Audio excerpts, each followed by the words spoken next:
Ashutosh uncle. Jai Guru. Jai Guru. Jai Guruji. Thank you. Jai Guruji.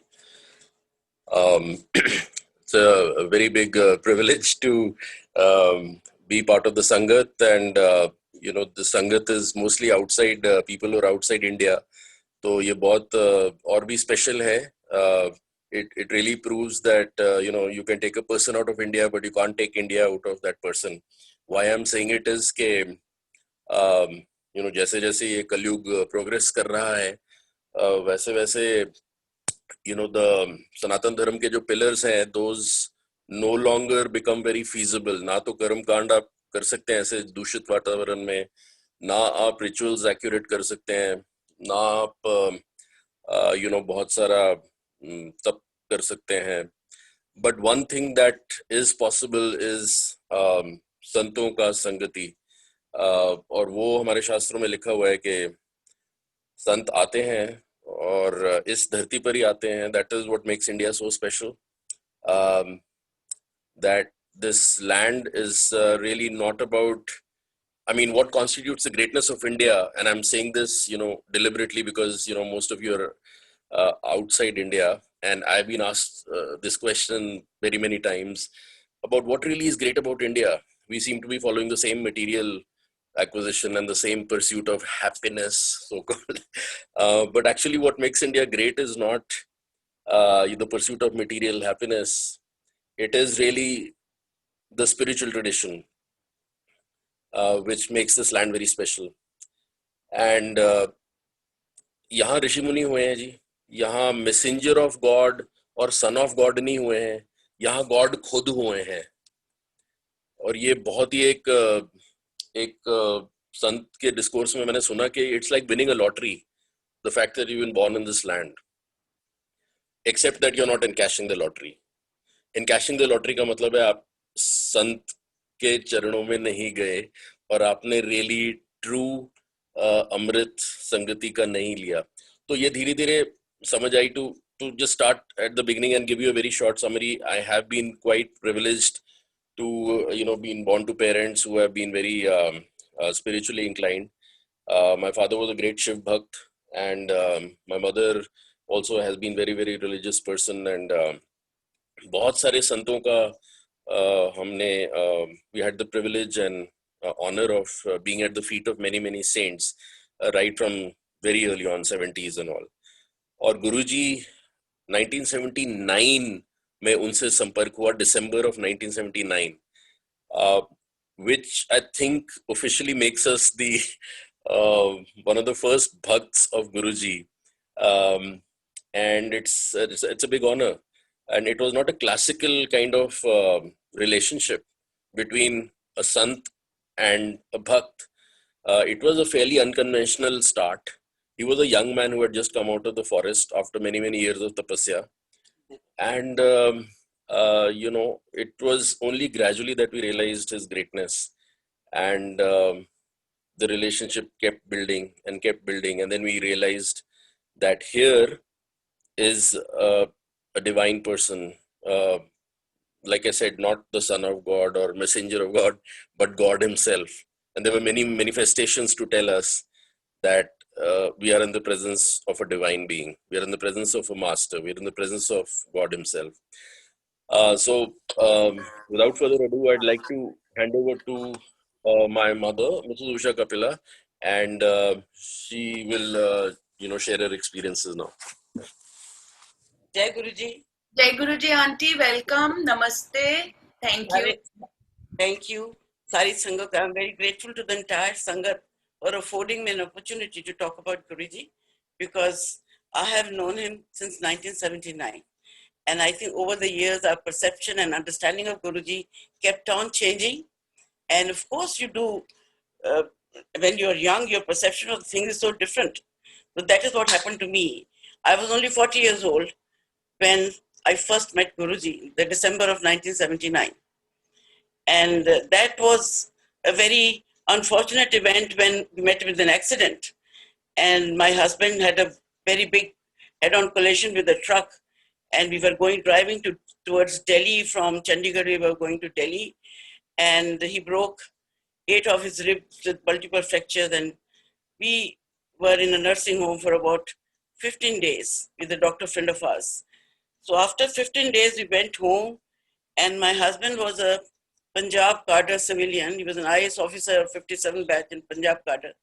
A lot of people knew him, and he was heading a department, or sorry for mixing up my language, but anyway, उनके महकमे में एक अफसर थे. उन्होंने कहा कि आपको अगर इतराज ना हो तो मैं एक लड़के को भेजता हूँ आपके घर, जो कि कहते हैं कि उनमें बड़ी सिद्धि है और अभी सब तपस्या पूरी करके आया है, छोटा सा लड़का है गांव का, तो मैं आपको भेजूंगा, तो उसको आप ट्राई कीजिए और शायद ठीक करता है लोगों को. हमने कहा इससे अच्छी बात क्या हो सकती है. We did not know him. Nobody had heard about him. One fine evening, I think, he came and he said, I'm Nirmal Singh. I said, तो आपने किससे मिलना है? He said, Kapila साहब से. I called my husband. So he came down the guest room.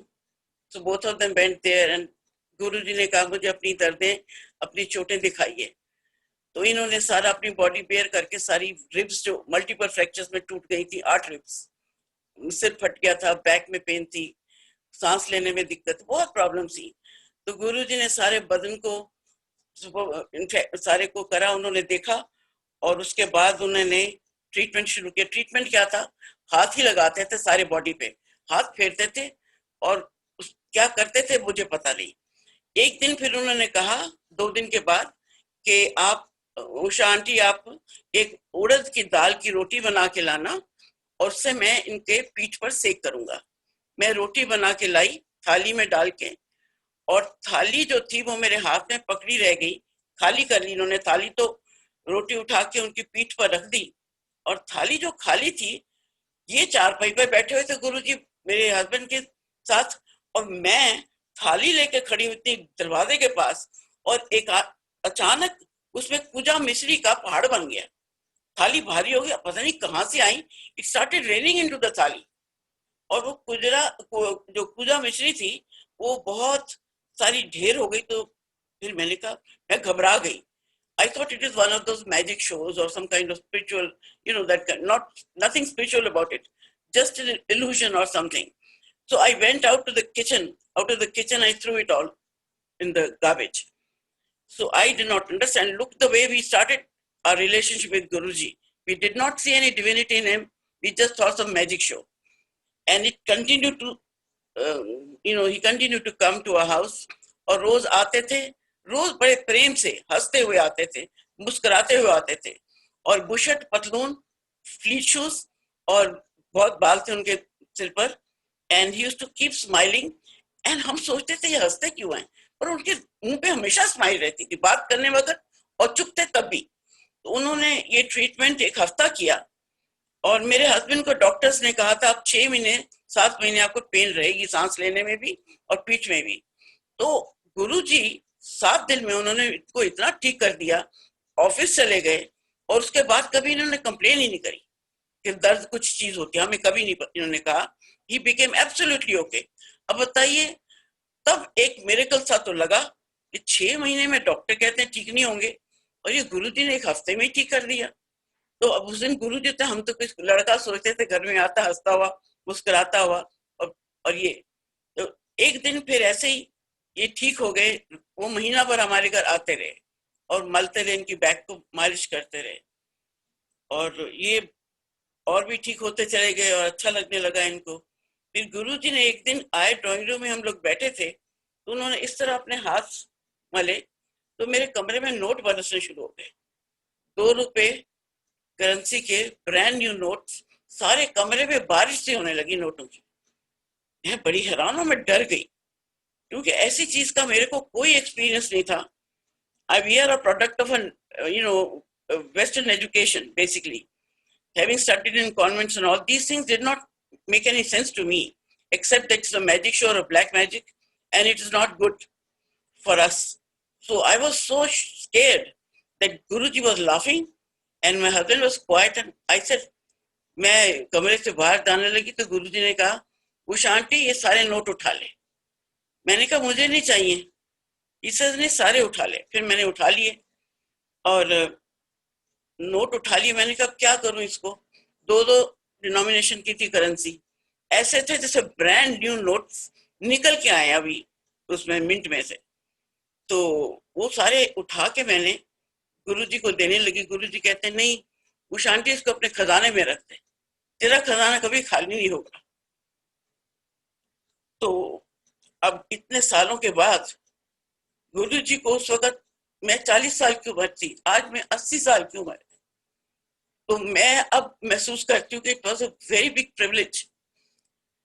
And then जाते जाते वो पोर्च में खड़े होके घर से बाहर कहते हाथ कर, मैंने यूं हाथ किए, उसमें पाइपिंग हॉट हलवा, कहते खा ले, खा लिया।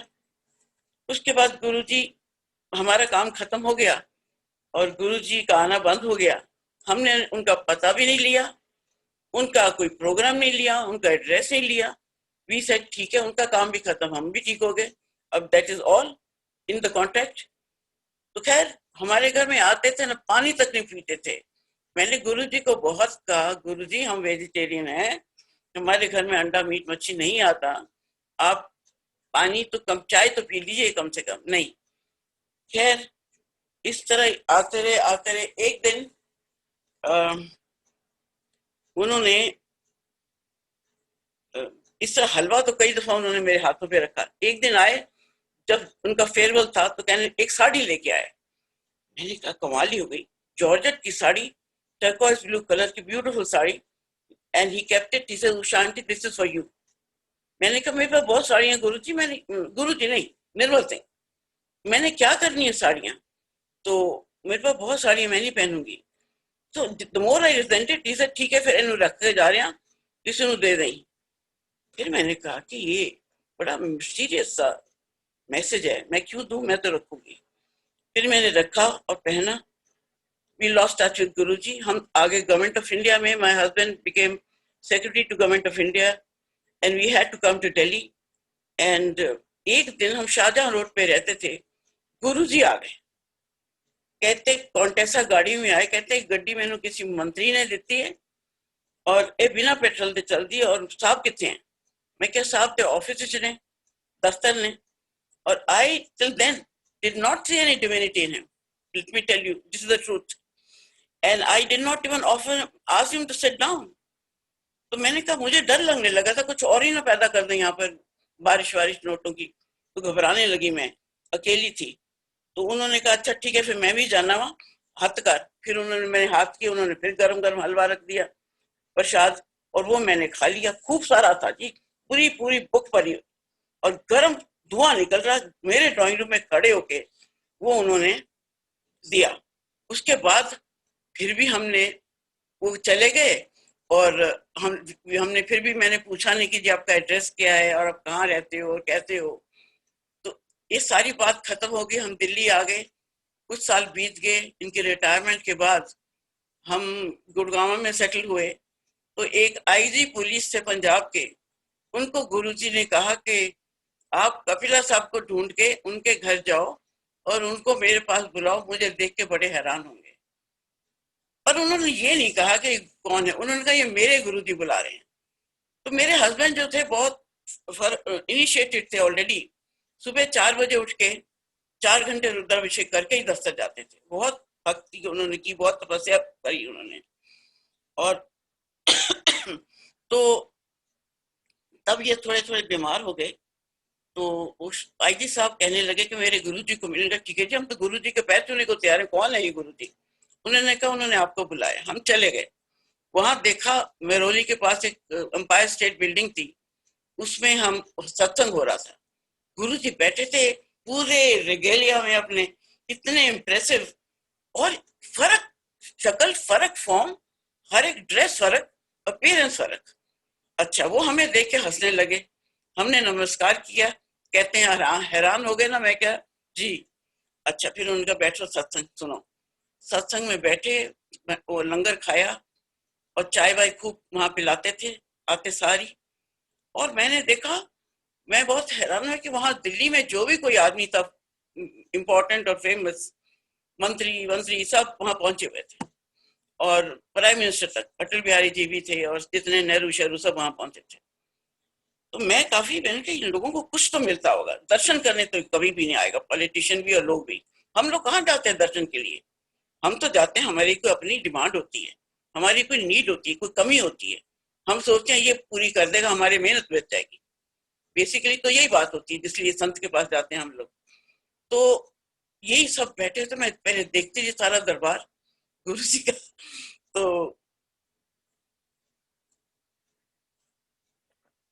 तो उसके बाद गुरु जी ने हम एक एक दो दो बज जाते थे रात के। सत्संग में इतना मन लगता था, कुछ याद ही नहीं रहता कि हमारा कोई घर बार भी है, बस वही लगता था, वही है जो है हमारी दुनिया, और कुछ है ही नहीं पीछे छोड़ के आए। तो हम रात को एक एक दो दो बजे आते थे जी। उस वक्त वो रास्ते में जंगल ही था, और वहां कोई आदमी डरते थे जाने रात के वक्त, क्योंकि यहाँ क्रिमिनल बहुत ज्यादा घूमते थे रात को ड्रिंक कर कर आके। पर हमें कभी नहीं डर लगा। हमने कहा गुरु जी ने है, गुरु जी के पास से आ रहे हैं, जरूर देखेंगे हमें, डर काहे का। इतना हमें विश्वास हो गया। धीरे धीरे धीरे करते हम उनमें एक डिविनिटी सी देखने लगे। हमने कहा नहीं, ये आम आदमी तो नहीं हो सकते, जो अच्छी अच्छी बातें कहते हैं, दर्शन देते हैं, वहां बैठे रहते हैं, और कुछ ना कुछ तो हमारे कर्म बदलते ही हैं। ऐसा नहीं हो सकता। सत्संग में बैठे हैं इतने महान व्यक्ति के सामने, तो कुछ ना कुछ तो हमारे कर्म भी बदलेंगे जरूर, इसमें नहीं। तो धीरे धीरे मुझे ऐसे लगने लगा ये आदमी तो बहुत खास है, ये आम आदमी नहीं है। और वो जो कहते थे वो मुझे सबसे अच्छी बात लगती थी। और वो ये दकियानूसी और ये जो ट्रेडिशनल हिंदू रिचुअल्स उससे सबको, रिलीजन को उन्होंने फ्री कर दिया हमारे लिए। कोई रिचुअल नहीं, कुछ नहीं। Be good people, serve the society, serve the world, और अपनी नीड्स को कम करो। और गुरु जी का ये मैसेज बहुत इंपॉर्टेंट था, क्योंकि हम दुनिया वाले हर सारी जिंदगी उन चीजों के पीछे भागते रहते हैं जो हमारे साथ भी नहीं जानी, एक भी चीज। और सारा एनर्जी उसमें वेस्ट करते हैं, अपनी सारी कंसंट्रेशन उसमें। तो ये गुरु जी ने बहुत बड़ी बात सिखाई। और उन्होंने मुझे ये कहा कि कपिला साहब की लाइफ बिल्कुल नहीं है, एंड ही इज, ये लाइफ, इनको जो लाइफ दी है, इनको जो ये जिंदगी दी है, ये मैंने दी है, और ये आप सत्संग में आया करिए। मैंने कहा सत्संग में तो तब भी आएंगे, जिंदगी दी यानी हमें अच्छा बड़ा लगने लगा वहां। We thought it was intoxicating. एक तो सत्संग बहुत अच्छा था, गुरु जी की प्रेजेंस बहुत अच्छी लगती थी। तो एक दिन ब दिन ऐसे होते गए, रात के 2-2-3 दिन बज जाते थे, हम भी बैठे रहते थे, गुरु जी भी बैठे रहते थे। और एक दिन हम बैठे रहे, रात को 2 बज गए, उन्होंने हमें जाने को भी नहीं कहा। हमने कहा हम क्यों जाएं, बैठे हैं, हमें तो बहुत अच्छा लगता है गुरु जी की प्रेजेंस। तो गुरु जी कहते हैं अपने किसी अटेंडेंट को, उषा आंटी के लिए दूध लाओ गरम गरम। तो दूध दिया, और साथ में हलवा आया। फिर गुरु जी, मैं नीचे बैठती थी, मेरी लेग्स में थोड़ी सी हिप जॉइंट की वजह से प्रॉब्लम थी, तो मैं एक तकिया लगा के दीवार के साथ बैठती थी। तो गुरु जी भी तकिया लगा के मेरे साथ आके बैठ गए, गद्दी छोड़ के। तो मुझे बड़ा लगा कि बहुत ज्यादा आम आदमी के साथ भी ठीक है। ही इज नॉट आम आदमी, he is a very special person, he is a divine soul, and he behaves as if he is not. तो मुझे लगा कि ये हम लोगों को कितना कम, मेरे साथ आके बैठ गए, हलवा आया, अपनी कटोरी में से हलवा उन्होंने मेरी कटोरी में चम्मच से डालते गए, मैं खाती गई। और मुझे ये तब से आई फेल्ट कि नहीं, ये I am very privileged, and मेरे कर्म कई जन्म के होंगे, अच्छे जरूर किए होंगे, जो इस तरह का इंसान, मेरे को इतना प्यार। लोग पाँव को हाथ लगाते थे, मेरे हैंडशेक करते थे हाथ पकड़ के। और मैं यही सोचती थी कि नहीं, ये एक जन्म की कमाई तो हो ही नहीं सकती, ये कई जन्म की कमाई है, और ये आदमी आम आदमी हो भी नहीं सकता। ये खास आदमी है, ये डिवाइन है, डिवाइन सोल है, और ये परमात्मा का एक अवतार है धरती पर, लोगों को रास्ता दिखाने के लिए, पाप से बचाने के लिए। क्योंकि आदमी पाप में तो गिरता ही है, जब एम्बिशन होती है, उसको चेस करता है, तो कुछ ना कुछ तो गड़बड़ होती है। सत्संग का मैं इसलिए आपके साथ इसलिए करना चाहती हूँ कि कुछ चीजें ऐसे जरूर करिए जो गुरुजी चाहते थे, और जो गुरुजी समझाते थे हमें, और उनके बताए हुए रास्ते पे चलने से ही सत्संग का कोई फायदा है, नहीं तो it's a waste of time. और जो संत के पास बैठ के दिमाग बदल जाता है, ख्याल बदल जाता है, दिल बदल जाता है, आदमी वो आदमी ही नहीं रहता। और गुरु जी की सबसे बड़ी कंट्रीब्यूशन संगत को ये थी, उन्होंने सबको बदला, सबकी लाइफ बदली और अच्छे मार्ग पे लगाया। और मैं ये सोचती हूँ हम बड़े भाग्यशाली थे सारा परिवार। और एक दिन मेरी बेटी अमेरिका में, उसने पीएचडी करी थी कॉर्नेल से, छुट्टी पर घर आई थी after she finished her PhD. तो घर पर आई, तो हर साल आती थी वैसे, तो घर पर आई तो गुरुजी कहते हैं चल कल मैं जा रहा चंडीगढ़, मेरे नाल चल, मेरी गड्डी चलांगे। तो मैं बड़ी हैरान, वो मेरी तरफ देखने लगी। तो कहते है ना कमली, तेन पता नहीं मैं कपिला नूं कितना प्यार करता, चल मेरे नाल कल चली सत्संग, उत्थे ब्याह, तेनू ब्याह दिखावांगा चंडीगढ़। बताइए अब क्या करें हम। तो मेरा बेटा भी था, दोनों को कहने लगे अच्छा कल सुबह चलना और वहां चंडीगढ़ ले जाएंगे, एक मैरिज है। और साथ ही बैठ के इनको अटेंड किया, इनको बच्चों को साथ रखा दोनों को, और वापस उसी दिन रात को आ गए। रास्ते में जीरकपुर में खाना वाना खाया, ढाबों में भी बैठ जाते थे पगड़ी बांध के। बहुत मतलब उनके कई चीजें थी, क्या बताएं आपको। तो बहुत प्यार दिया उन्होंने, और प्यार सबको देते थे, उनकी नजरों में सब बराबर थे, कोई बड़ा कोई छोटा नहीं था, किसी का स्टेटस बड़ा। मैंने बड़े बड़े लोगों को देखा है वहां, जो कि गवर्नमेंट ऑफ इंडिया में बड़े पावरफुल आदमी थे और पॉलिटिशियंस थे, and they were still in doing the job, and Guruji did not pay them more attention that he paid to me. तो उनकी नजरों में एक तो सब बराबर थे, कोई बड़ा छोटा नहीं था। और ये चीज मुझे उनकी बहुत एडवांस्ड और बहुत अच्छी लगी। और he was very progressive and ahead of his time. धीरे धीरे हमने लगा कि ये तो इनको तो समझना ही मुश्किल है, और मैं जो आपको बताऊं बातों में और लफ्जों में तो उनको बंद करना इतना मुश्किल है, जैसे सूरज को आप दिया दिखाएंगे। मेरी बातों से कुछ आप अंदाजा नहीं लगा सकते गुरुजी कितने महान व्यक्ति थे और उनका व्यक्तित्व कितना महान था। क्योंकि मैं जो बता रही हूँ मैं अपनी लिमिटेड अकल के मुताबिक बता रही हूँ, जिसमें ये सब नहीं समा सकता, एक्सप्रेस नहीं कर पाऊंगी। और हम मेरा एवोल्यूशन देखिए 40 साल से जब मैं 80 साल की हुई तो मुझे पता लगा ये गुरुजी क्या चीज है, क्या कौन है। एक दिन हम यहाँ लोकल गुड़गांव की लोकल मार्केट में एक शॉपिंग, थोड़ी कोई चीजें लेनी थी, मेडिसिन वगैरह लेने गए, तो हमें एक फोन आया 8 बजे रात को। बताइए गुरुजी आपको बुला रहे हैं। कहाँ महरौली, कहाँ गुड़गांव, 32 मील का सफर। 8 बजे हम आए, नहा धो के तैयार होके हम दिल्ली चले गए गुरुजी के कमरे, वहां पर उनके आश्रम में जहाँ वो सत्संग होता था। गुरुजी अपने कमरे में बैठे थे और हमने किसी को बताया नहीं, गुरुजी को बताया नहीं। मेरी बेटी की फोन नहीं आई थी, कोई 15-20 दिन हो गए, जबकि उसकी फोन हर वीकेंड पे भी आती थी और मिड वीक में भी आती थी। हमने कहा ठीक ठाक हो सही, क्योंकि she was on the job market. तो बहुत वरीड थे ना, कनेक्शन नहीं था क्योंकि she was on the move, और चिंता में थे। मगर हमने सोचा हम ये गुरुजी से ये चीजें लेके नहीं, छोटी छोटी बातें नहीं, गुरुजी से तो कोई और बातें बड़ी बड़ी पूछनी चाहिए। तो हमने कभी नहीं कहा। जब हम कमरे में घुसे, आम तौर पे गुरुजी के पास एक डिसिप्लिन था कि उनके पास टेलीफोन सारे अपने मोबाइल ऑफ करके जाएंगे, स्विच ऑफ। उस दिन इनके जेब में पड़ा रह गया मोबाइल, और इन्होंने स्विच ऑफ नहीं किया क्योंकि सत्संग में नहीं जा रहे थे, गुरुजी के बुलाने पे गए। जो ही हम कमरे में घुसे, टेलीफोन बजा और गुरुजी कहते हैं हेलो, आ गया शुचि का फोन। अब बताइए, गुरुजी को तो हमने नहीं कहा था कि हम शुचि के फोन की इंतजार कर रहे हैं। तो इन छोटी छोटी घटनाएं ऐसी हुई जिससे पता लगता है वो जानी जान थे, वो बहुत डिवाइन थे और हम बड़े भाग्यशाली। मैं तो इस नटशेल में यही कह सकूंगी, उनको समझना मुमकिन नहीं है और समझने की कोशिश भी ना करें। उनको जो कहते हैं उसको फॉलो करें और उनके बताए हुए रास्ते पे चलें, और जब करें जो जब बताते हैं तो कल्याण तो होगा ही होगा। पर यह है कि ये कहूं कि मैं गुरुजी को आप लोगों से ज्यादा जानती हूँ, नहीं, कोई नहीं सकता। गुरुजी को मैं ये कह सकती हूँ कॉन्फिडेंस से कि कोई भी नहीं जानता। और हम इमेजिन करते हैं कि वो बड़े बहुत दयालु थे और बहुत ही और समझते थे लोगों को। उनको कहने की जरूरत नहीं होती थी फलाना कहता है फलाना कहता है।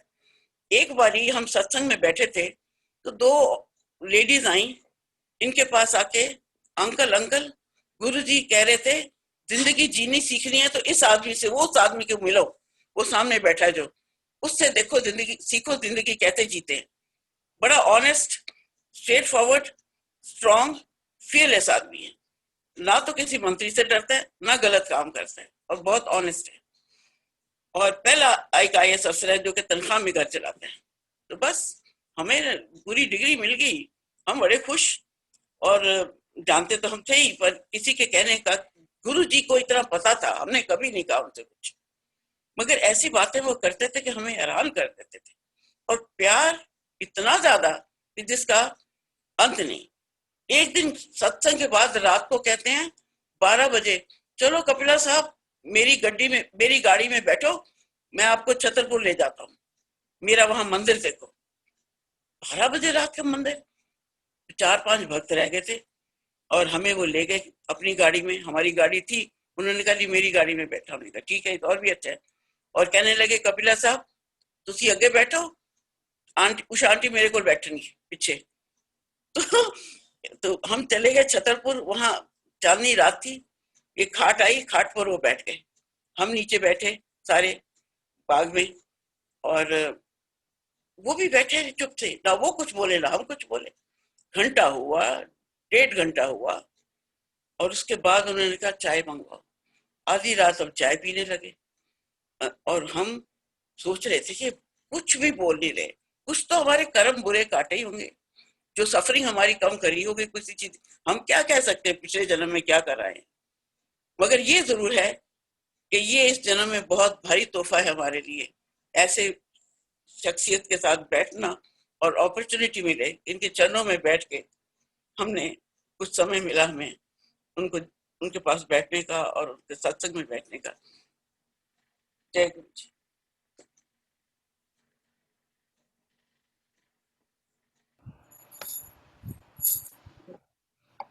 आंटी हम कहिए। एक्सप्रेस ही नहीं कर सकते हैं कि हम सब संगत को कैसे फील हो रहा है। This is one of the most beautiful and blessed mornings that we have had. नहीं जी, गुरु जी का तो नाम भी मैं लेती हूँ तो मेरे तो आंसू आ जाते हैं, इसलिए मैं ज्यादा बोल भी नहीं सकती। मगर ये है कि मैं बहुत अपने आप को भाग्यशाली मानती हूँ। पति मिले तो इतने भक्त, देशभक्त और शिव भक्त, और गुरु मिले तो ऐसे, इस तरह के। मैं अपने आप को सोचती हूँ पिछले जन्म के कर्म थे, इस जन्म ने तो कुछ किया नहीं, कमाया नहीं, मगर जरूर पिछले जन्म के कर्म फलीभूत हुए हैं, और मैं बड़ी भाग्यशाली हूँ, मुझे जिंदगी में कभी किसी चीज की कमी नहीं हुई। गुरु जी के आशीर्वाद से मेरे पति को गुजरे 11 साल हो गए हैं, मुझसे कपिला को गए 11 years. I have not had any problem, any trouble, and I'm living only on my salary pension. और मेरे को किसी चीज की कमी नहीं हुई, कुछ भी कमी नहीं महसूस हुई कि मुझे किसी के सामने कुछ मांगना पड़े। मैं जितना खर्चा करती हूँ ये कमाने वाले नहीं कर सकते, और जो मुझे चाहिए होता मेरी हर एक डिमांड पूरी हो जाती है। कभी मेरे को ऐसा नहीं लगा कि गुरु जी की बहुत कृपा है जी, बड़ी मेहर है, बहुत मेहर है मेरे, शिव जी की, गुरु जी की, और मैं अपने आप को बहुत धन्य मानती हूँ। एक जन्म के लिए मेरे लिए बहुत है ये। एक तो बहुत संतोष है, कभी किसी चीज की लालच या किसी चीज का और आ जाए ना, झूठ बोलना, पाप करना, इससे हम बहुत बचे हुए हैं। शायद गुरु जी ये सब चीज समझते थे कि हम बहुत स्ट्रेट फॉरवर्ड लोग हैं, और हमने इस दुनिया में आकर, लालच में आके या किसी जरूरत में आके, लोग कई दफा गलतियां कर लेते हैं। हमें भगवान ने बचाया और हम गुरु जी के चरणों में रहे, और हमें ये मौका मिला। कम से कम 1 साल तो हम रोज जाते थे, और 3-3 बजे रात को आते थे, 2-2 बजे आते थे, और हमें इतना अच्छा लगता, भूल जाते थे कि हमने घर भी जाना है। इतना उनका मैजिक था, spell bounded, we used to sit there, और ये भी नहीं याद रहता था कि नहीं हमें घर जाना चाहिए। जब तक गुरु जी बैठे रहते थे हम बैठे, हमने कहा कहेंगे जाने को तभी जाएंगे, हमें क्या जरूरत है जाने की। ठीक है जी, बहुत बहुत धन्यवाद आपका इस अपॉर्चुनिटी मुझे दी, जो आपने बोलने के लिए, गुरु जी का सत्संग करने के लिए बहुत बहुत धन्यवाद। बहुत शुक्राना आंटी, बहुत बहुत शुक्राना। इतने ब्यूटीफुल एक्सपीरियंसेस आई थिंक हम में से मेजोरिटी में लोग संगत ने सुने ही नहीं होंगे, और हम तो सुन सुन के ही धन्य फील कर रहे हैं इतना, तो कांट इवन इमेजिन आपकी कैसे आपको फीलिंग होगी। और हम सब बहुत ब्लेस्ड है आंटी, बहुत बहुत थैंक यू, शुक्रगुजार हूँ गुरुजी की, जिस दिन आपको दिखाया वीडियो पे उन्होंने और कैसे आप तक पहुंचाया गुरुजी ने, just amazing. Thank you so much aunty, thank you aunty. Ashutosh uncle कुछ कहना चाहेंगे आंटी 2 मिनट के लिए प्लीज? अंकल हाँ थोड़ा जी, सा कुछ आप भी शेयर कर दीजिए, तो हम तो बहुत ग्रीडी हो रहे हैं ब्लेसिंग्स के लिए। हाँ जी, वो एक्चुअली बहुत सारी मैनिफेस्टेशंस हुई हैं उनके मिरेकल्स की, तो there is a whole, I suppose a whole book can be written about the miracles that he showed people. But the point I would want to make is that he was beyond miracles. Very often we mistake, हम गलती कर बैठते हैं कि जी ये miracle दिखा दिया तो मतलब great है, miracle नहीं दिखाया तो we'll keep questioning and searching for signs which are understandable by our senses. But Guruji was clearly beyond the world of senses. सिर्फ उनके संगत में बैठना, उनके चरणों में बैठना was itself a life changing event. जो कार्मिक लोड है वो काफी कम हो जाता है. The only thing that can change the trajectory and the consequence of your karmic load is a genuine saint की कृपा, संत कृपा. ये शास्त्रों में लिखा है, not my view. तो शास्त्रों में ये लिखा है या भगवान की कृपा हो या फिर संत कृपा हो तो वो ऑल्टर हो जाती है आपकी कार्मिक load. And that we have experienced in गुरुजी संगत. तो बहुत सारी ऐसी इंस्टेंसेस हैं. एक बारी हम उनके साथ उनकी गाड़ी में गए तो वो पेट्रोल इंक्रीज होता गया डिक्रीज की जगह. It's like crazy mind warping kind of experience. Yeah, he used to sort of produce things in the air and all, but like I said, those were just, those were not the complete, that was just a sign for us to understand that he has the power, right? He has the power to alter not just material things but also your destiny. Something that was mentioned by my mother, it was very early known that my father, Puranayu, unki jo terminal age hai, that is 72. And somewhere in 1974, I think Bhrigu ke usme nikla tha कि हाँ 72 की है जी उम्र. So that is when, and he lived till 75. Those 3 years additional is only भगवान शिव दे सकता है, ये भी शास्त्रों में ही लिखा है. तो वो हम डेफिनेटली, जब उन्होंने कहा कि कपिला साहब की उम्र खत्म है जी, मैं ही देती है, okay, so you just treat this as a bonus. We understood then, it's just one of those messages which comes कि हाँ हाँ we are in the presence of Shiv ji. तो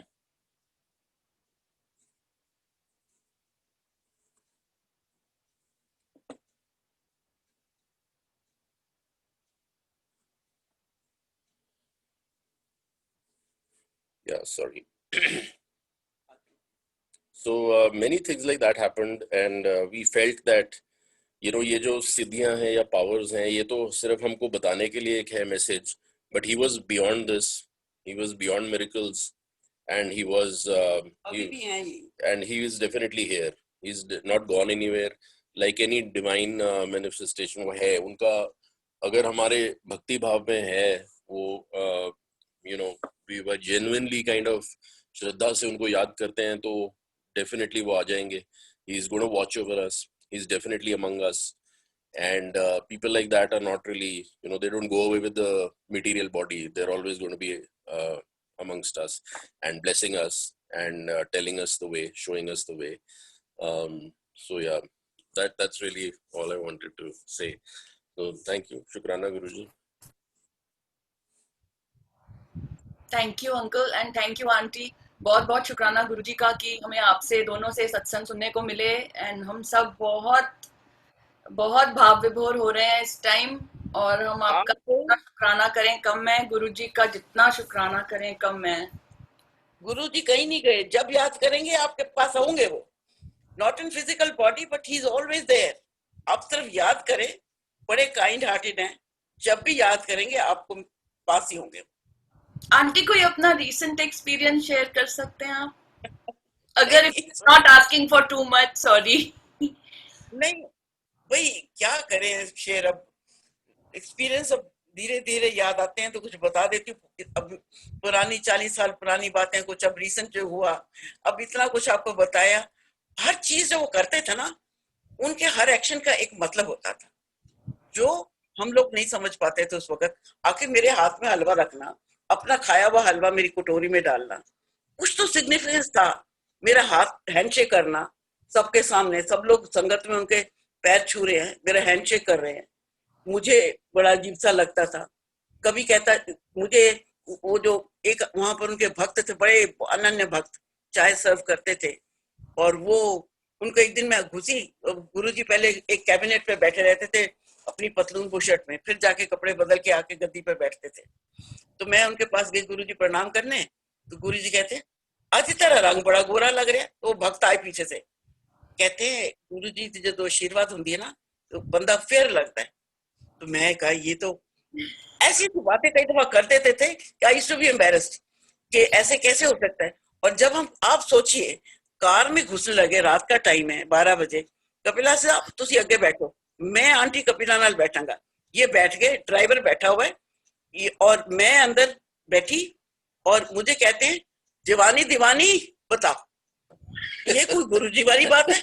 मगर अब मैं कहूं कि ये हमारी अटेंशन इधर उधर भटकाते रहते थे, मगर प्यार के ही से भरे हुए थे। इतना प्यार उनके पास बांटने को था, देने को था।